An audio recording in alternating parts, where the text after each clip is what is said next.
Hey guys, thanks for joining me today. I got a special guest for you, Jay Scott. How you doing today, Jay? Hey, how's it going, Michael? All right, good. So today's a big day for you, right? Today's a day something important drops or re-releases second edition. I'd be remiss if we didn't start right there.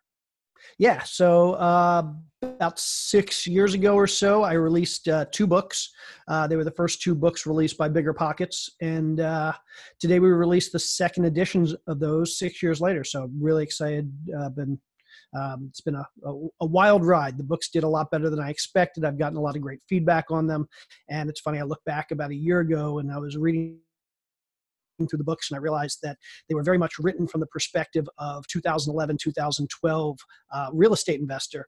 And so much has changed over the last few years that I figured I'd be remiss in not updating those and making them more relevant to today's market and today's investor.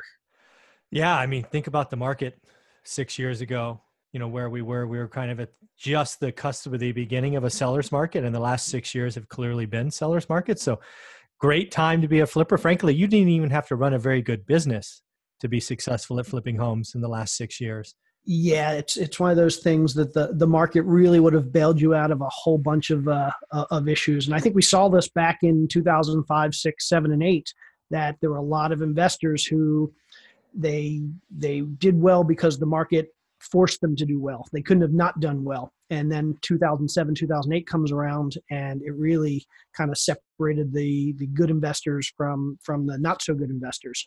Now that said, there were a lot of good investors who got crushed in 2008 as well.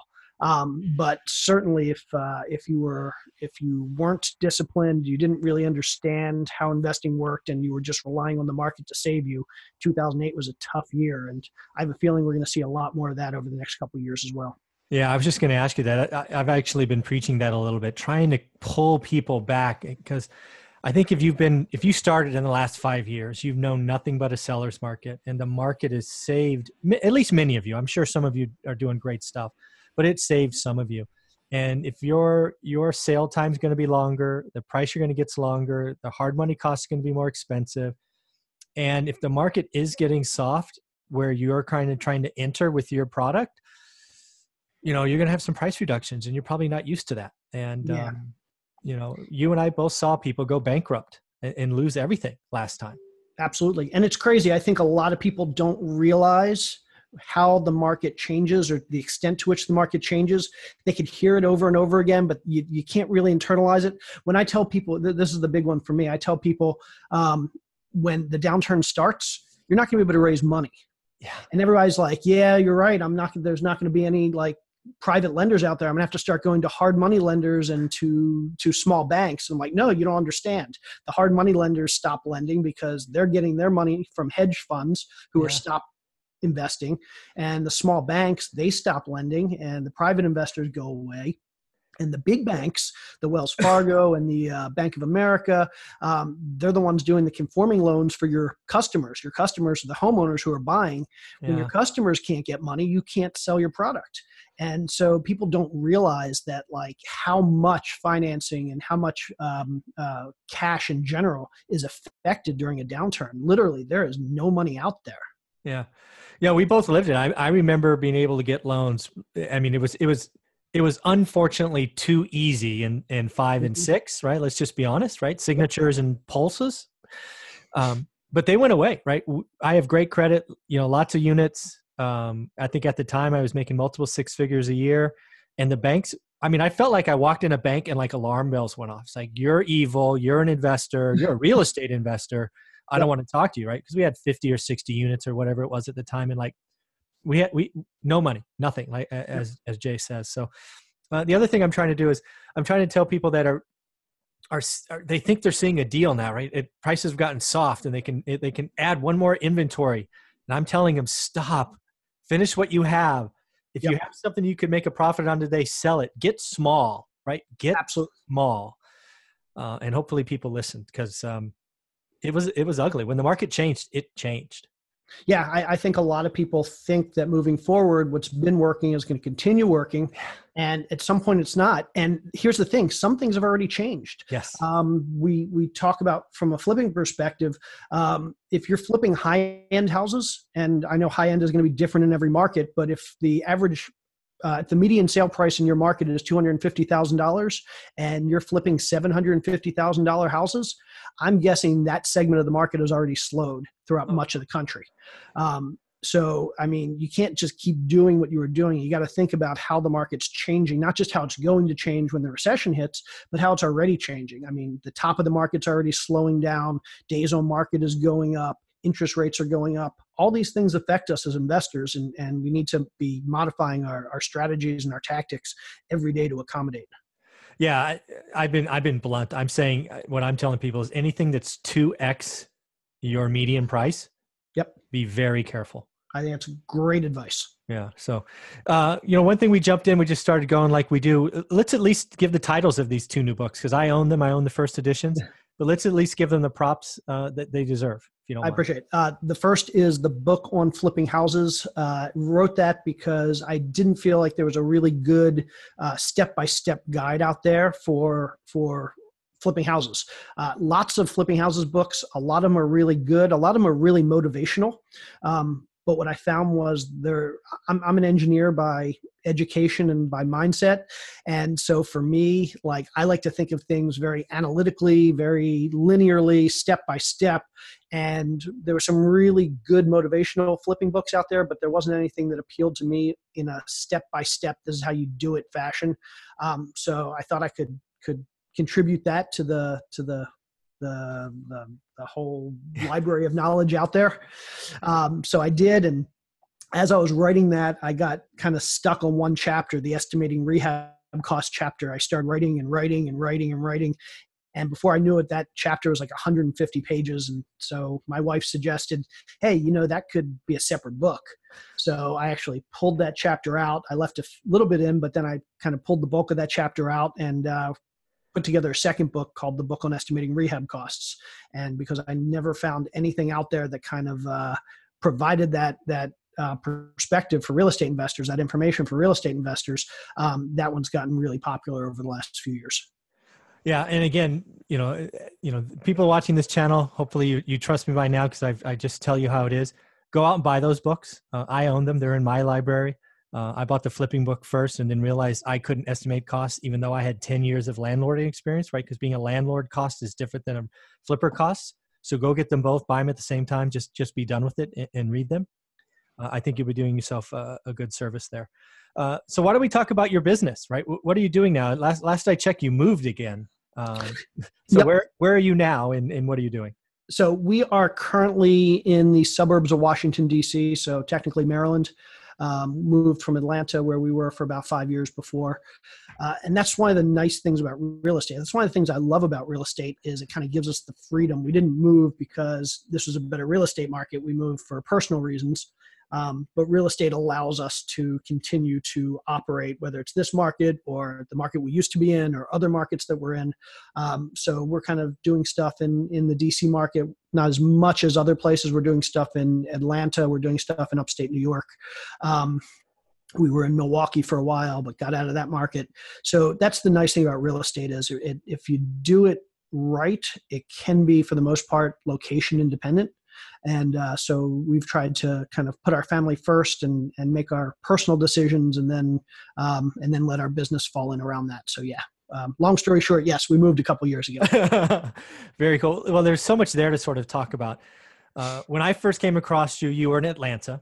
Yep. And at least when I found you first, you were just doing flips in Atlanta. So you were kind of, I would assume, driving to everything yourself and GCing that yourself. Is that correct understanding? So it's funny. No. Okay. I probably should have been. My wife and I like to explain it. We both came from the tech industry. Yeah, so she was a senior marketing person at eBay for a really long time. I was a senior business kind of guy for a long time. And we consider ourselves business people. Okay. We're really good at managing businesses. We're not real estate people. It's funny, when we moved to Atlanta, we bought our first house that we ever bought before.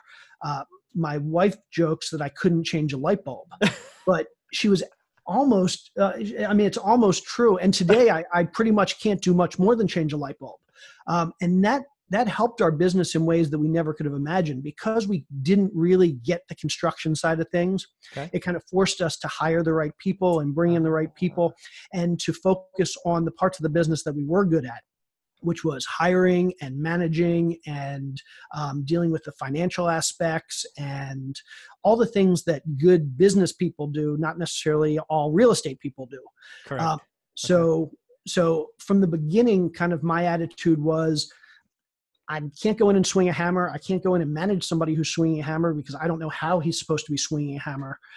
So I'm going to focus on the business. I'm going to focus on bringing in the right people to kind of manage that business. So we did the first few flips on our own. I think the first 3 or 4, which was like for 2 months, the first 2 months we were in this. And then I hired a full-time project manager about 2 or 3 months in. Okay. And basically it was his job to look at houses and to take pictures and to help put together scopes of work and to hire and manage contractors, to deal with quality issues and deal with budget and scheduling issues. And kind of, I just ran the company and he did the day-to-day stuff. And he certainly had the hard job. Yeah. But that was kind of our MO from the very beginning. We wanted to be business owners. We didn't want to be day-to-day in the houses doing the work or managing the work. And that really allowed us to scale. Right. It's kind of helped us be successful throughout the last decade.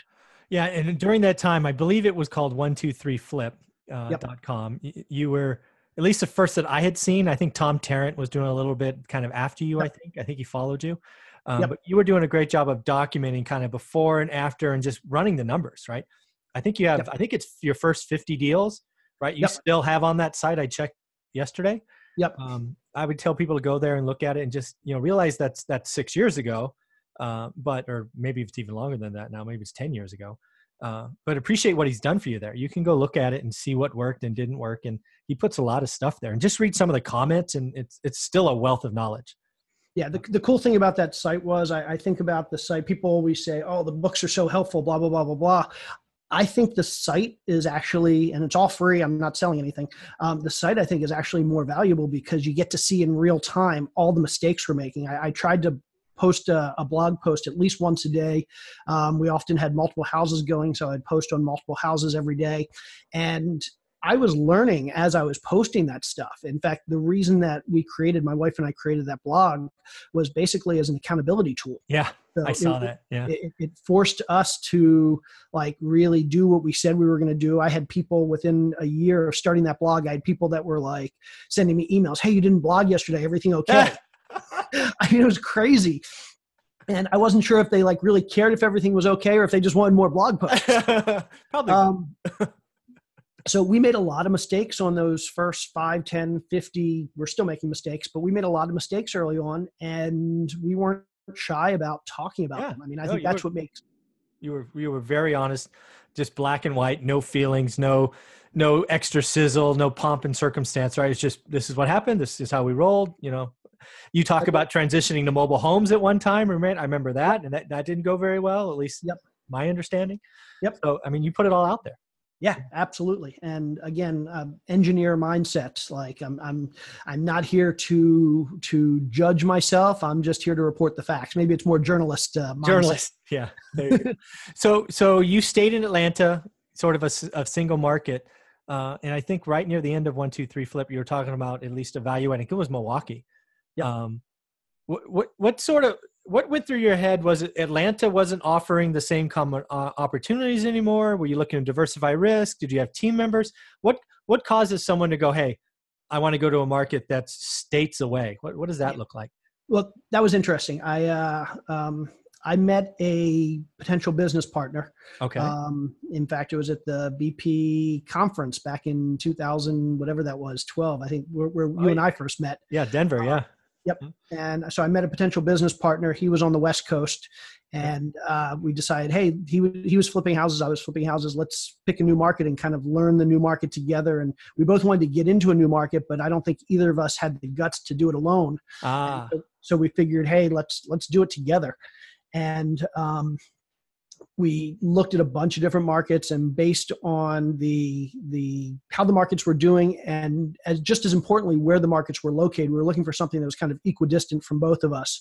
Okay. And he was in Arizona, I was in Atlanta, and so kind of Milwaukee formed a nice little triangle for us. And we divvied up responsibilities. He was kind of responsible for finding deals and selling deals. I was responsible for finding the contractors and getting things rehabbed. And so we did probably 30 or 40 deals in Milwaukee before. Oh, yeah, okay. We did a good number of deals. I found the market to be very difficult and frustrating. The partnership had some issues. It was my first real partnership problems that I ever encountered. I learned a lot there. Overall, we were successful. I think we only lost money on one house out of all the deals. And it was tremendously eye-opening. I mean, going into a new market cold and saying, hey, I'm going to do 20 flips a year in this market. It's scary, but it makes you really learn the business. It makes you really figure out how the business works, because you can't be there every day. Yeah. I remember the first time I know exactly where I was. I was in my kitchen and I got a call from my GC who said, hey, we have an issue. And I was like, okay, what's the issue? He said, the cabinets don't fit. I'm like, well, what do you mean the cabinets don't fit? We're off by ½ inch. Like somebody just measured off by ½ inch. I was like, okay, fix it. He said, trust me, we've talked. I talked through this with the cabinet guy, talked through it with the framer, with the carpenter, and there's no easy fix. We need to redesign the kitchen. And I was like, okay, so what do we have to do? And he's like, you need to come out here. Yeah. And literally I got on a plane the next morning, and it only took us a few hours to solve the problem. But and this was back in 2012, I think, before good technology for doing like FaceTime type stuff. Yeah. But I literally had to get on an airplane and fly up there. And so I always had to ask myself, like, what kind of issues could I possibly encounter? And how can I head them off now? How can I mitigate these risks now so that I'm not getting on an airplane in 5 hours at any given point? Yeah. I'm sure you have lots of ideas for your next book or blogs or whatever you want to get. But I would say more than half the people I talk to are now talking about out-of-state investing. Now, some of that's probably because I'm in the Bay Area, right? The tech hub, and it's just ridiculously expensive here. But there's things, the do's and don'ts of that, right? Like you just said, you got to be willing to get on a plane on a moment's notice. Absolutely. You're not only managing projects from afar, you're managing team members from afar. That's just tough, right? And we've done it in 3 different states outside of where we live. We've probably done 100 deals over the last decade. And what I always tell people is I'll write that book when I feel like I've actually figured it out. There you go. Okay, fair enough. So we've done a whole lot of it, and I still don't feel like we're good enough at it. So it's difficult. And I tell anybody that tells me that they're going to start flipping by working in a different state, I basically try and shut them down as fast as possible. I think people don't realize it's hard enough trying to flip houses in your backyard. It's really hard doing it someplace that you're not there every day. Well, you have so many extra risks that you can, you don't need that learning. You don't need that extra set of learning curves, right? The first one is the arrogance. How can you go into a market? Let's pick Milwaukee, right? Neither of us are there. And just come in and suddenly declare that we're going to do 10 or 20 flips, right? We don't know the market yet. There are probably 100 flippers already there that know the market cold. Yep. So the stuff you're looking at in the MLS or Redfin or wherever it is the junk. You have no relationships network, but you're going to come in with a mindset, right? DC's expensive. Bay Area is ridiculously expensive. We're going to look at a 3-bedroom, 2-bath, 50-year-old home and go, oh, that's cheap. No, probably not cheap. Yep. So, and then you have to actually deal with finding contractors and hiring them and managing them and hope that they're not trying to take advantage of you. There's every phase of the process gets 10 times more difficult. Yeah. And I mean, you add all that up. I mean, it compounds. It's a compounding difficulty. Yeah. I'm going to say black and white just because it's my video. Don't start flipping out of state when you're just beginning. It's not recommended. And I tell people don't start flipping out of state ever unless you really have to. I mean, if I can find enough deals in my backyard, like we were doing in Atlanta. I mean, we were good in Atlanta for 4 or 5 years. Yeah. And I still say to this day, if I found enough deals in Atlanta or Maryland, when I moved up to Maryland, I'd never flip another house out of state. Yeah. All right. Well, let's talk about that a little bit. What's enough deals for Jay Scott? I mean, is it 20? Is it 50? I mean, what's enough for Jay Scott? Yes. So for me, when I look at building a flipping business, and I've talked a little bit about this on some presentations I've done, I feel like flipping businesses are very much step functions. And if you're in the tech world, you know what a step function is. It's basically, it changes based on the number of houses you do. Okay. So if you're going to do one house at a time, your business is going to look like something. Yeah. And any of us that have done flipping, we know what that looks like. If you're going to do 2 houses at a time, your business changes completely. Yes. Everything shifts. Yep. And you have to think about things differently. You need 2 crews, you need 2 project managers, or you need to be in 2 places at once, or you need to learn how to outsource things. Basically, you need generally you need different deal flow and acquisition strategies. Yep. So 2 is a lot different than 1. Yes. 3 isn't very much different than 2. 4 isn't very much different than 2. 5 starts to get different again. So 1 house is kind of a model you need. 2 houses are a model you need. If you're going to do 5 at a time, at that point, you start looking at a matrixed organization. You need a couple project managers. You need several crews. You need somebody that's managing both the crews and the project managers. So 5 at a time, if you're going to get up to about, I don't know, 40, 50, 60 deals a year, you're starting to look at a matrixed organization. And then I've never done more than that, but I've talked to people that have, and from there it sounds like when you get up into the 15 range or 20 range at a time, and I know a couple people that are doing a few hundred a year. It may not be flips; it could be wholesales. I mean, I know more people that are doing that many wholesales, but when you get up into the 15 range, your business changes again. Yeah. And you have to put into a completely different management structure into place. So I talk about like what your business looks like in these step functions. So if you're doing 1 at a time, it's something. If you're doing 2 at a time, if you're doing 5 at a time, and that covers, I think, 98%, 99% of flippers out there. So for me, I'm kind of comfortable in that 2 spot. So 20 deals a year, 25 deals a year. And I'm semi-comfortable in that 5 spot. I'm not comfortable doing 5 at a time continuously. Right. Because what I find is it's not so much that I can't do it. It's that I'm spending way too much time. I very much got into real estate as a lifestyle business. Right. And for me, time is more important than money. Yeah. So certainly you need to hit the bar on a certain amount of money to live. Yes. But above that, my time becomes a lot more important. Yeah. And doing 5 deals at a time, so 50, 60 deals a year, for me is very, very time intensive, and I choose not to do that. Sure. So optimally, my business looks like 2 or 3 deals a year. Okay. Or, I'm sorry, 2 or 3 deals a month. That's kind of the optimal number for me. Okay. That said, if I'm doing too few, if I can only do 1 at a time, if I can sometimes I even do 1 at a time, if we're talking 10 to 20 deals a year, that kind of breaks my business model. Because because it's a step function, if you set up your business to handle 2 to 5, and you have fewer than 2, generally that means you're wasting money. Yeah. You have people in place that you're not using. You have a management structure that's just overkill. So it's kind of tough to be in that between 1 and 2 phase, because if you're in between 1 and 2, one of 2 things is happening. You're either spending more money than you need to, you're kind of hiring for the 2 at a time, but you're only doing 1 at a time, or you're spending way too much time yourself. You're hiring for 1 at a time, but you need to cover the 2.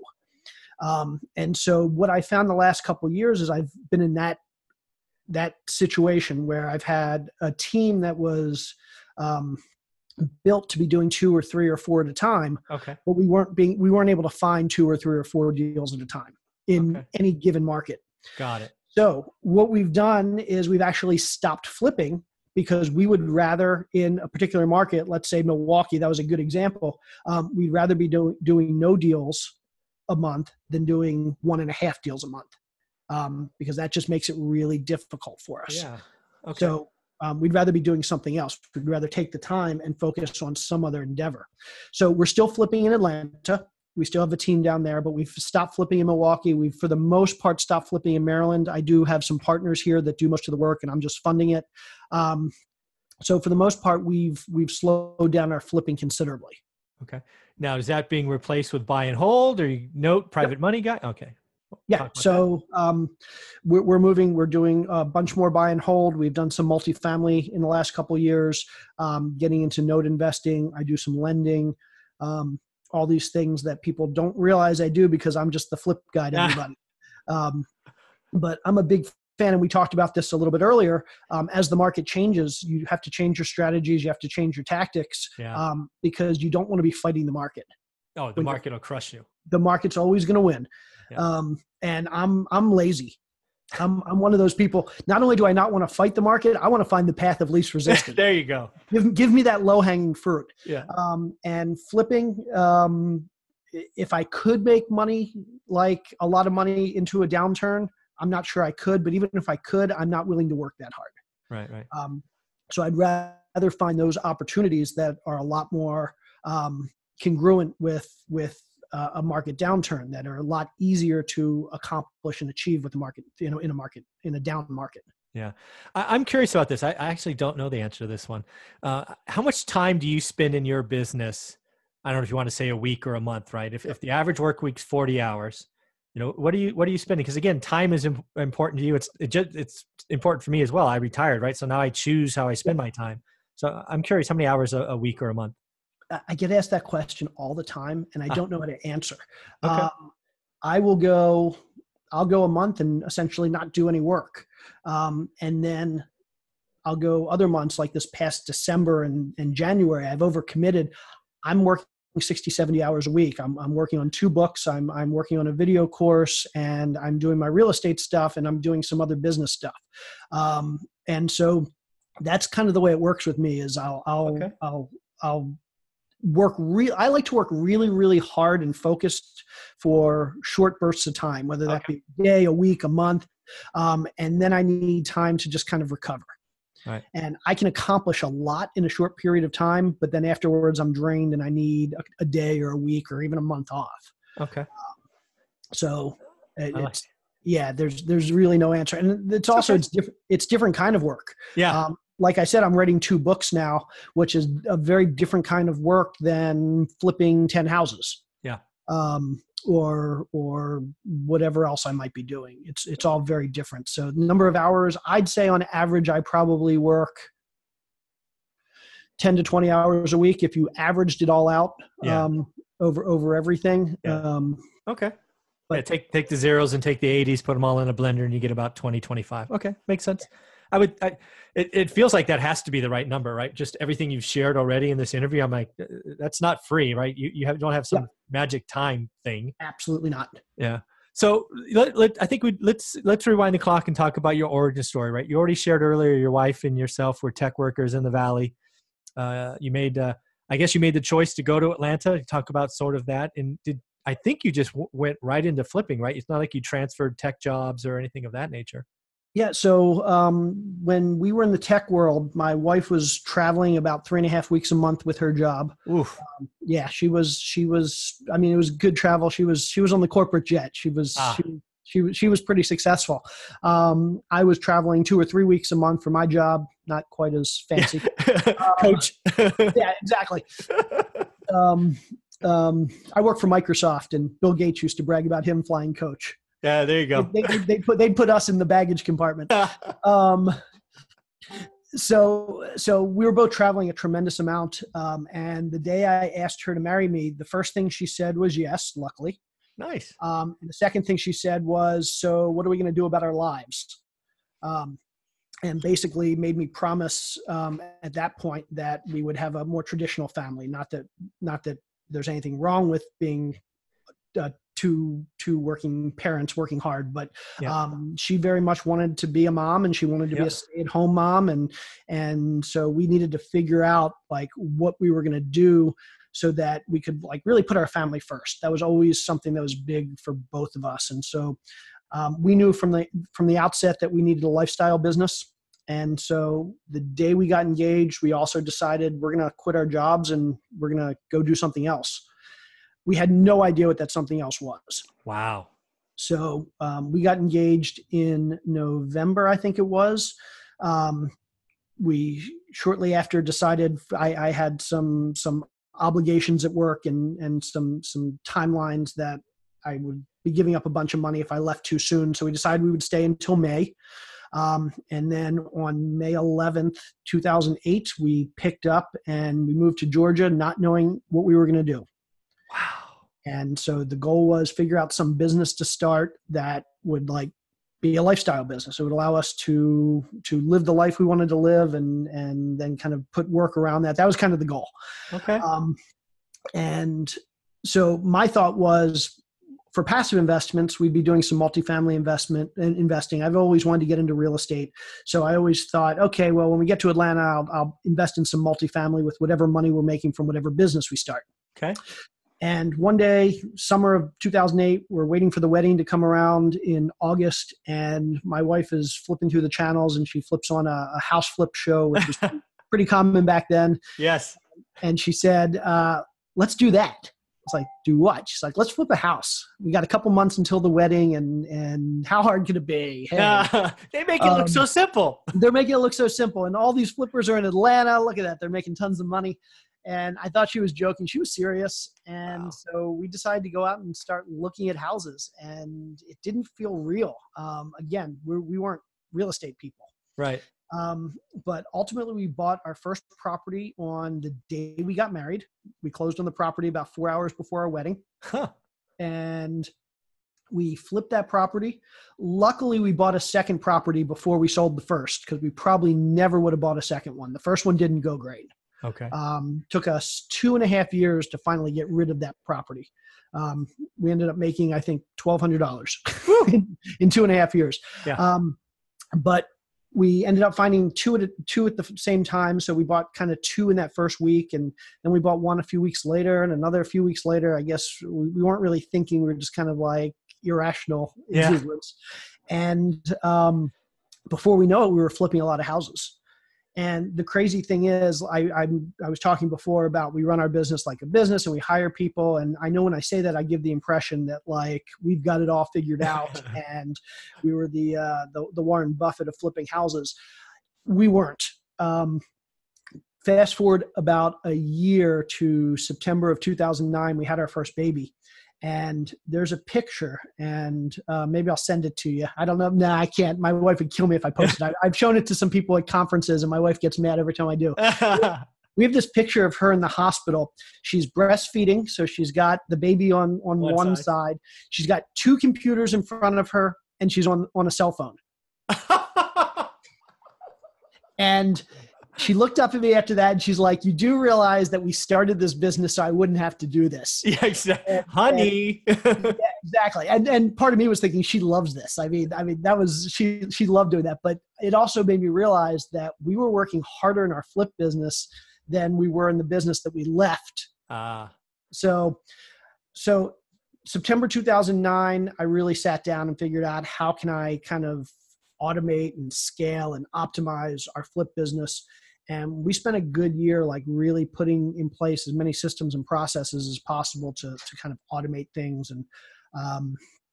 And it took about a year, but by 2010, 2011, we finally figured things out and got to the point where we could scale and we really had gotten this down to a 10 to 20 hour a week business. But doing the same scale that we had previously been doing. So we kind of focused our energy, same amount of energy for a couple of years, but we focused the energy on processes as opposed to doing the work. Right, right. The one question I often get from folks, because, I think you see it a lot. A lot of times you have couples where one of the individuals is more interested in the real estate business than the other. Yep. Right. Don't have to pick sexes, but it just seems to go that way. Absolutely. I know in your situation, at least as you've shared it in mine as well, that having our significant others 100% behind us is game changing, right? Because real estate's going to test you. It is. And real estate's difficult even when both partners are on the same page. I can't even imagine how difficult it would be. I can't imagine because I hear the stories every day. I have people coming up to me every day saying, what should I do? My wife, like she hates it. She's very risk averse. She doesn't understand it. Like, what can I do? And my first reaction is you need first to decide what's more important, your wife or your business. And not saying that you have to choose, Yeah. but if it comes down to choosing, make that choice now. So you're prepared. Yeah. And hopefully it's wife over business. Oh, absolutely. Yeah. Hopefully. And if it is, then basically you need to sit down with your spouse. And I say wife because I'm a guy, but yeah, it goes both ways. You have to sit down with your spouse and you need to basically have a really tough discussion and basically find a common ground. So maybe it's, hey, I can invest, but I'm going to only do it part-time. I'm not going to do it on weekends, so I don't take time away from the family, or I'm not going to use our retirement money. Figure out, for most people, the aversion to investing, there's some trigger. Yes. They're either, they don't like the time it takes, they don't like the risk involved, they don't like the social impact. I mean, there are people who are just like, I like to have a good job. I don't want to be known as like a real estate investor. Yeah. And it's really that simple. They don't like the idea. They're not the type of people that invest in real estate, and they don't want that persona. So figure out what the issue is with your spouse, what he or she finds unattractive about investing, and then do your best to negotiate on that point and come to a compromise on those points. Yeah. And just to follow into that, the last thing you want to do, and I've had people do this, they come up to me, is they just try to bulldoze them and just run them over and just go do the deal. That's not going to work. Right. Jay's shared with us earlier how his first flip took, I think it was 20 months or whatever it was to get out, and made $1,200. I've told the story about our first rental after spending a year looking for something. The tenants moved in, everything was right. Then they broke up, and then the guy destroyed the house, and it takes 60 days to get somebody out in California. Right. Yep. If that's our first deals, have that kind of pain, just realize that if our spouses aren't with us, it would have been done. I wouldn't be financially free if Olivia wasn't 100% behind me. Yep. And I do a lot of investing, and my wife and I do a lot of it together, but there are things I do that she has no interest in. And I see how much harder it is to do those things. She doesn't stop me. She doesn't argue with me. She's not against it. She just doesn't want to be involved. Yeah. And I see how much harder it is when she's just not involved. I couldn't even imagine if she were actively against. Against? Ooh, bad. Yeah. So I sympathize with anybody in that situation, but I would say start with, decide what's more important, your business or your wife, or your business or your spouse. And if it's the spouse, then sit down, have a hard conversation, and compromise. That's great. Well, let's get into this final section. Where do you see yourself in kind of 3 to 5 years? I know you've thought about it, but what does that look like for someone super successful like you, Jay?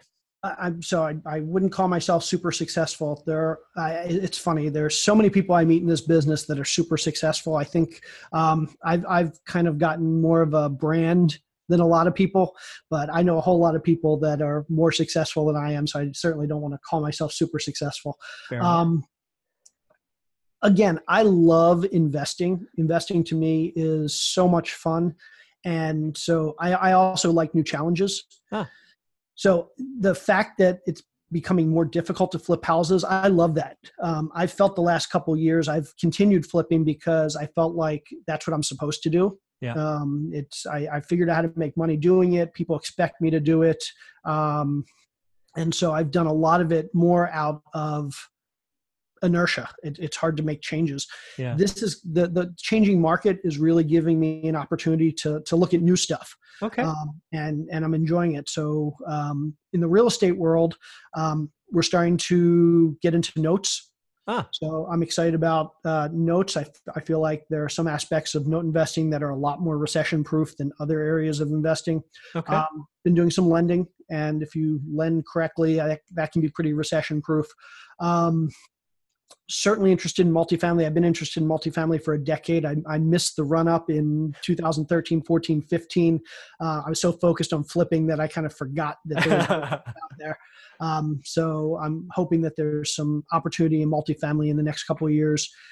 So in real estate, honestly, I'm kind of open to everything. There aren't a ton of completely recession-proof strategies, but I'm kind of focusing on those more than flipping, which isn't very recession-proof.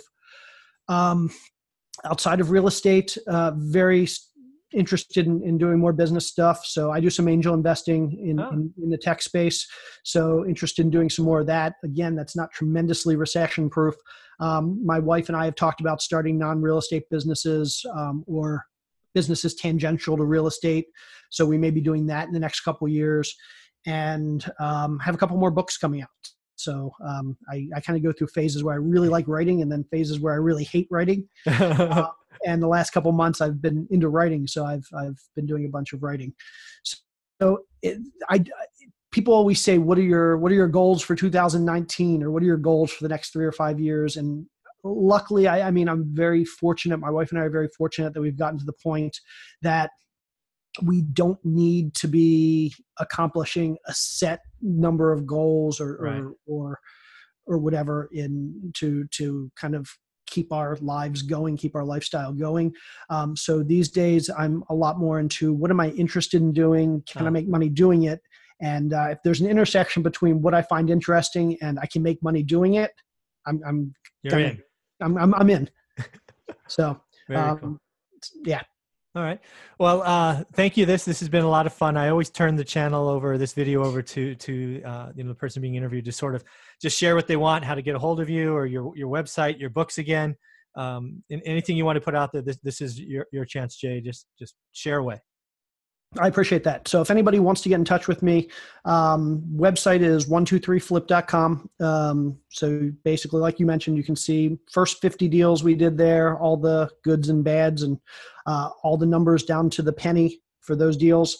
If anybody wants to get in touch with me, the letter J at 123flip.com is my email address. I'm not shy about sharing that. Let's see, the book on flipping houses, the book on estimating rehab costs, those 2 books just came out in second edition. So pick those up. Biggerpockets.com /flipping books is a good place to get them, or they're available on Amazon starting in a couple weeks. And a couple weeks ago, I released my first video course. So it's just a low price video course on recession-proof real estate, basically how to modify your strategies and tactics in real estate to account for the changing market. So anybody that might be interested in that, take a look at recessionproofrei.com.